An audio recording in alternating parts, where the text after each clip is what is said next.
Welcome to Cozy Coven Chats with Jenny C. Bell, where we explore the journey of the witch.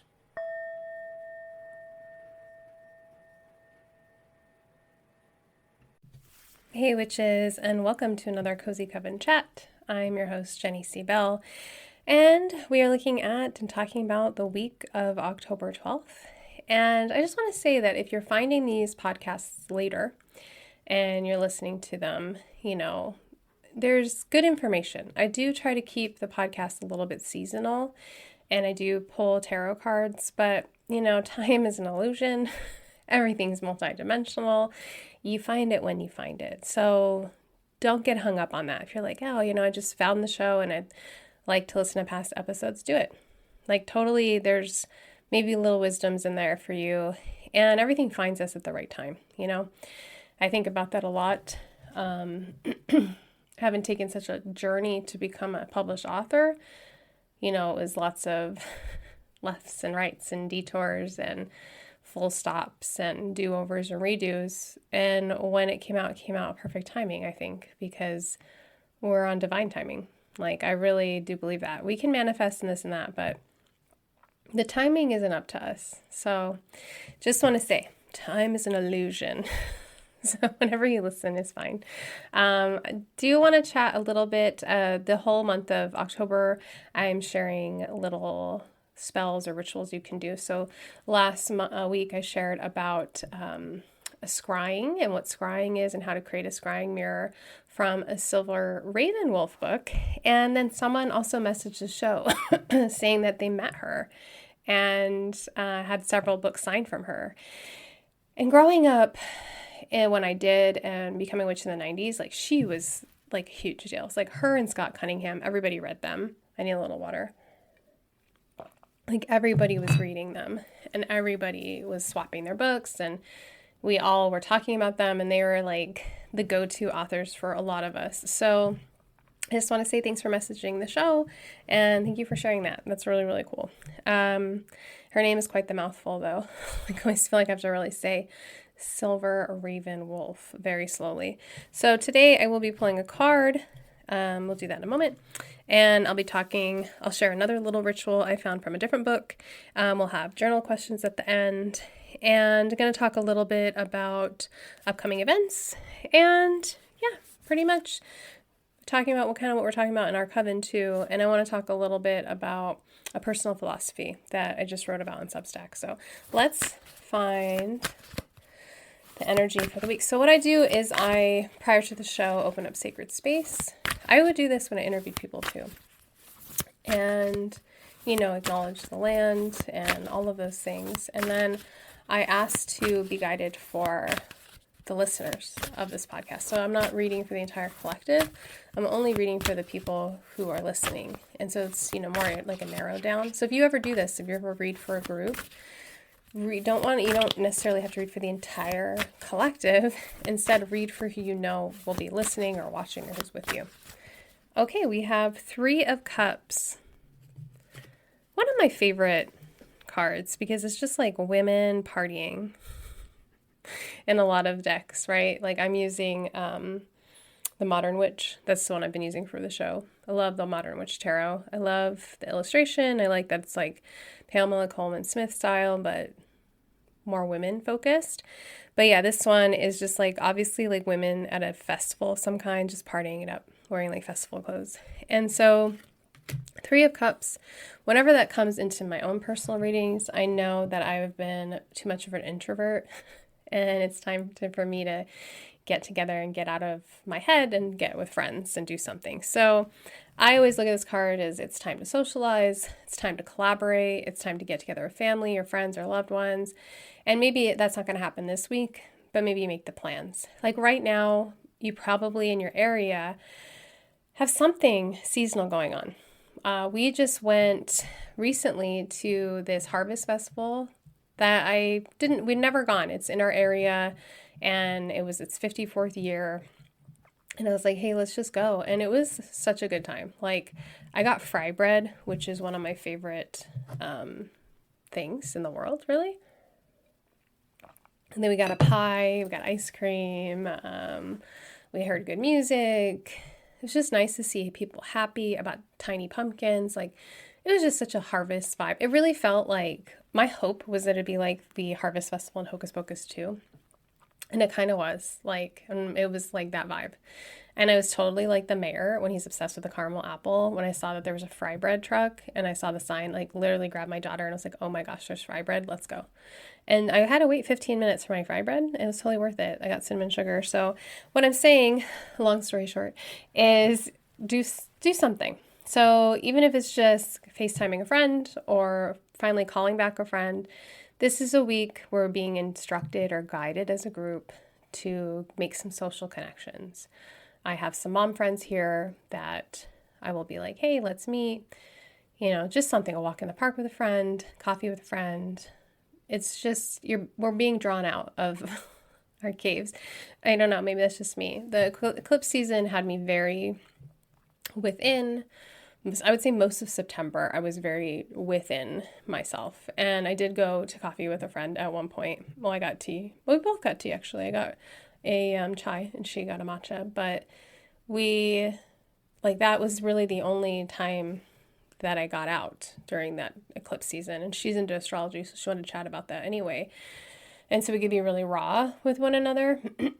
But yeah, I just wasn't, you get through, I think we all cycle all the time through different things, spiritual things, and it's like we're constantly, shadows rise, we alchemize them, and we just kind of go through these cycles. And a lot of times when those shadows are coming to the surface, we're very like vulnerable and touchy, and we can be like not want to be around people. It's like wounded animal, just kind of like want to go into our little cave, our little hidey hole and not come out.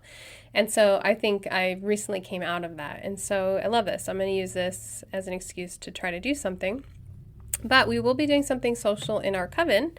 So I might as well go over little dates. So on October 14th, we have Granddaughter Crow, our first guest. I'm hoping to bring more authors and creators into the coven to just chat with us. So this is a conversation on shamanism, and we have a little section where people in our coven can put questions in ahead of time, and it'll be like a little interview of sorts. Just really fun. I love that she was open to it. She's been such a big help for me starting a podcast and also becoming a first-time author. She's been a real guiding light for me, and so I was grateful that she'd be in there. Another thing that's coming up on October 21st is I decided to do the Witches New Year portal activation and ritual and video, all of that as a YouTube premiere. And so what that means is I can record it ahead of time without interruption, and then I can be live to chat with people because I'm only one person. This is a one-team person. I have no one here, no assistant, no Igor to help me. And so I wanted to be able to do a live, but also chat with people, and was like, okay, I don't know how to do that. So then this premiere is the best way to do it. So it's going to premiere at 5 p.m. my time, Pacific time, on my YouTube channel, which is at Healing with Jenny, and that's on October 21st. So you can just make sure you're subscribed to my YouTube channel. And it's a new moon that day, and I'm going to open sacred space. I'm going to lead everyone through a meditation, a little ritual, and then we'll talk a little bit about Samhain. So I think it'll be really, really fun. And I would love for people to be at the live premiere so that I can answer questions. So that's kind of what's going on in there. Another thing that's been going on is we've been talking a lot about shadow work in our coven and just like tools we use and what shadow work is. So we've been sharing like favorite podcasts on it and card spreads and cards we use and books we've read and journals. And I have a reading for shadow work on my Etsy where I look at shadows that are rising, and then there's some journal questions, and it's basically like a guidepost, because what a shadow is it comes from Carl Jung, who was one of the founding people of modern psychology and psychiatry. Psychology. Believe it or not, I studied psychology. I took several classes in college, and you don't really talk about Jung that much because modern psychologists don't really use a lot of Jung and Freud things because they're kind of spiritual. Jung was into astrology There was a spiritual aspect he would talk about. And then Freud, was just good. It was a good start, but it wasn't everything. And Freud was very interested in dreams and things like that. And psychology really is a science, and they really try as professionals to separate themselves from a lot of that kind of what we know as the collective conscious and the unconsciousness and all of that. So Jung had theorized that the parts of us that we are ashamed of or feel guilt towards or are embarrassed of, or the mistakes we've made, or the parts of ourselves where we were shamed as children, like, could be creative parts of yourself that were like, why, you're never going to be an artist. Artists just starve, like, give up your art. Any of that gets put into the shadow. So it's like it's the things that we deny. It's a part of ourselves that get lost through shaming and learning and trying to please others. And so shadow work is allowing whatever those things are, those feelings, stories, thoughts, to arise, to come up, and to not be ashamed of them, to really work at acknowledging them, and then eventually transmuting them or alchemizing them, meaning that you let the shadow present itself, you acknowledge it, and you try to just let it be a part of you without judging yourself. And it's so interesting because, it's like, yes, we have one mind, but do we really? Like, we have this ego part of ourselves that is like an overprotective parent that's often telling us things to keep us safe, but are not really helpful a lot of the times. And then we have the shadow element that is like more, I would say, almost instinctual, things that we let go. We have that reptilian part of ourselves that's very instinctual. And then we have like the higher soul self. And in the end, as like someone who's on a spiritual evolution journey, my goal is to try to become more and more of that higher self. And we can only do that by doing the work. So shadow work is a lot, I think the easiest thing to do, or the most beneficial, is to just journal. Just, what is coming up for me right now? What shadows are rising? And just kind of like letting yourself write unedited for a certain amount of time. So you can set a timer for like 10 minutes and be like, what shadows are rising? And then just write. It may be doodles, it may be nonsense, but there also may be information in there. And I think journaling and meditation are really hard for a lot of people because they invite us to be still and quiet and listen. And some people don't want to hear what their own selves have to say. So yeah, the shadow is overall, when we do shadow work, we're becoming more comfortable in our own selves, more in our bodies, more authentic in who we are, learning to speak our truth, and becoming more of our highest self. And so yeah, that's what we've been talking about in our coven. People have been sharing tips and tricks and tools, and it's just like it's a cycle. And the first time I really worked on shadow work was through the tarot, which I don't have the book anymore. And I swear it was a fever dream because I cannot find the book that I used anywhere. And so I kind of only remember part of it, but it was this, you use the tarot, and it was like rituals with the tarot to find your shadow. I was like 20 and it was powerful. And then ever since then, I've done different journals, I've done meditations, but mainly it's been, the tarot is really good for helping you discover your shadow, especially one that's based off of the Rider-Waite-Smith, and you really can like let things rise for yourself. So yeah, a simple thing. Ask, what shadows are rising, pull some cards, and journal. That's a good way to start it. I did want to talk a little bit about, I'm now on Substack, and my name is Jenny C. Bell, and I just put out my first put out a few little writing pieces, but this one is why I decided to call my blog aspect, or my Substack, Stone and Herb. It's because of my personal philosophy, which is that every stone is protective and every herb is cleansing. So take that in for a second. We are here on this podcast, like living a witch's journey, but also trying to live a simple, slowed down life. And so much of magic and witchcraft can come across really complicated and confusing to people. But I have found these to be true, that every stone is protective. Yes, there are some that people use specifically for protection, like black tourmaline, and every herb is cleansing. And yes, people use like sage as a very cleansing herb, but in my opinion, every dried herb will cleanse. And in my opinion, every stone will help protect you. You just have to connect with those things. And how you do that is you hold the herb or the stone in your hand. I like to breathe onto them, like take a deep breath and breathe my breath onto them, wake them up. And then I like to talk to them. Thank you to mugwort for waking up and cleansing my space today. Thank you to labradorite for waking up and protecting me.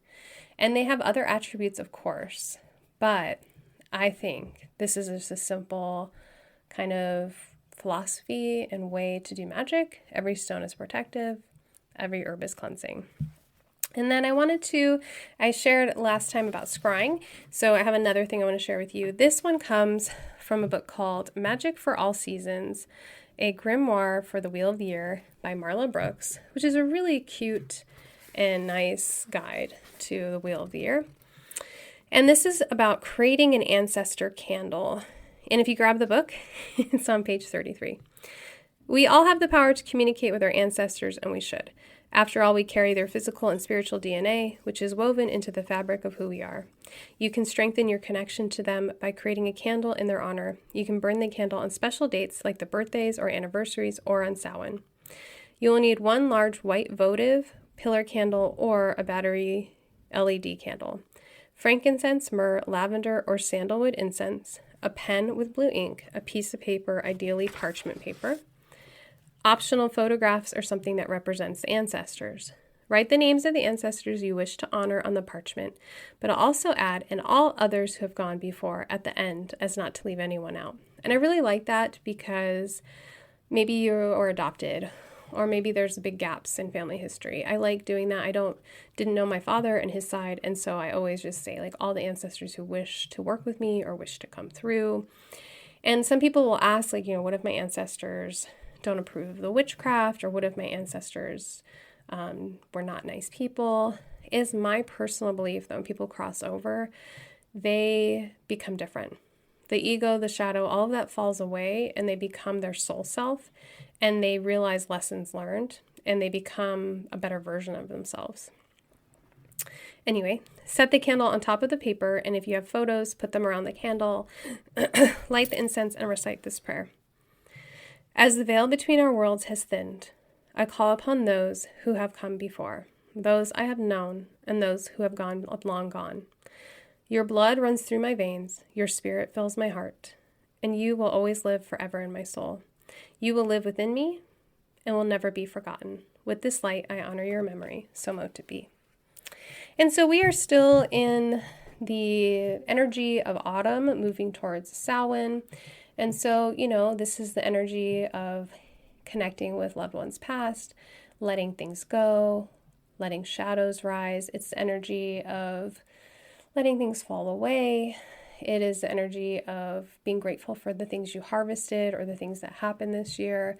It's really a mix of gratitude and letting go. That's at the heart of autumn energy. And so I'd leave you with a few little journal questions. So 1, where can you invite ancestor practice into your daily life or day-to-day or ritual? So if you want to work with ancestors, how could you do so? What is one fun or social event you can do? Maybe you can look for a class to take, or you can look for like a free little get-together. Meetup sometimes has good things. What shadows are rising? And what are you grateful for? I personally started a gratitude journal when October started, and it's really helping me have clarity and be in a positive state. Our brains are wired to find the negative, and so when you keep a gratitude journal, especially one that you do at night, it starts to retrain the brain throughout the day to look for the good. So that's another really great journaling exercise to do right now. May you have a wonderful week, and I hope you do something fun. Blessed be.